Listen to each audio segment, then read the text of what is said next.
Pharma కంపెనీల్లో కార్మికులు పనిచేయడం అంటే దినదిన గండమే. ఎప్పుడు ఏ ప్రమాదం జరుగుతుందో తెలియని పరిస్థితి. ప్రమాదాల సంగతి పక్కన పెట్టినా ఆరోగ్య సమస్యలు తలెత్తుతాయి. ఇంత ప్రమాదకర పరిశ్రమల్లో పనిచేస్తున్న కార్మికులకు చట్టం కల్పించే భద్రతా చర్యలు చాలా కఠినంగా ఉంటాయి. కానీ అవి కాగితాలకే పరిమితం. ప్రభుత్వాలు పట్టించుకోకపోవడంతో యాజమాన్యాలు కనీస భద్రతా చర్యలు తీసుకోవటం లేదు.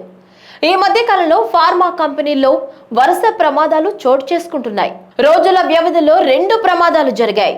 దీంతో పలు అనుమానాలు వ్యక్తమవుతున్నాయి.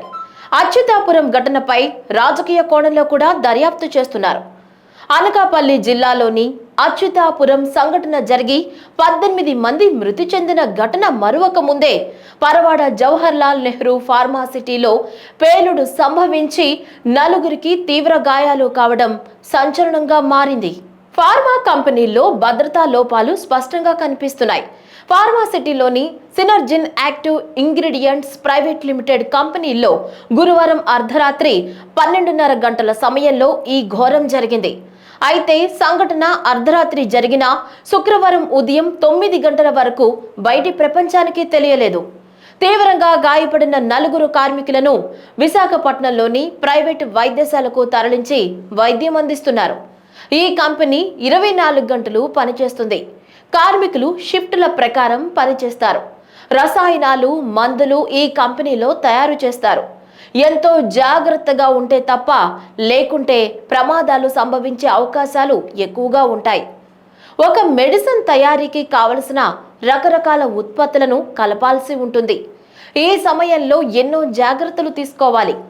కంపెనీల్లో ముడి మందును మిక్స్ చేసే సమయంలో వారికి ఉండాల్సిన షూట్స్ లేవని, యాజమాన్యం వారికి సరైన డ్రెస్లు ప్రొవైడ్ చేయలేదనే విమర్శలు ఉన్నాయి. కంపెనీల్లో వేరే దేశాలు, వేరే రాష్ట్రాలకు చెందిన వారు కూడా ఉద్యోగులుగా ఉన్నారు.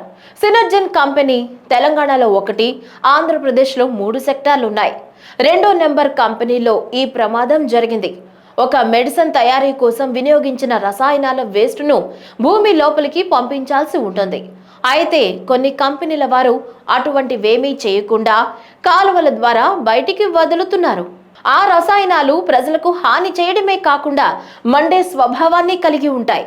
ఇందువల్ల కూడా ప్రమాదాలు ఎక్కువగా జరుగుతున్నట్లు ఒక అధ్యయనంలో వెల్లడైంది. ఆంధ్రప్రదేశ్లోని పరవాడ ఫార్మాసిటీలోని సినర్జిన్ కంపెనీలో చోటు చేసుకున్న పరిణామాలు భద్రతా ప్రమాణాలు పాటించినందునే జరిగాయని పలు కార్మిక సంఘాల వారు అంటున్నారు.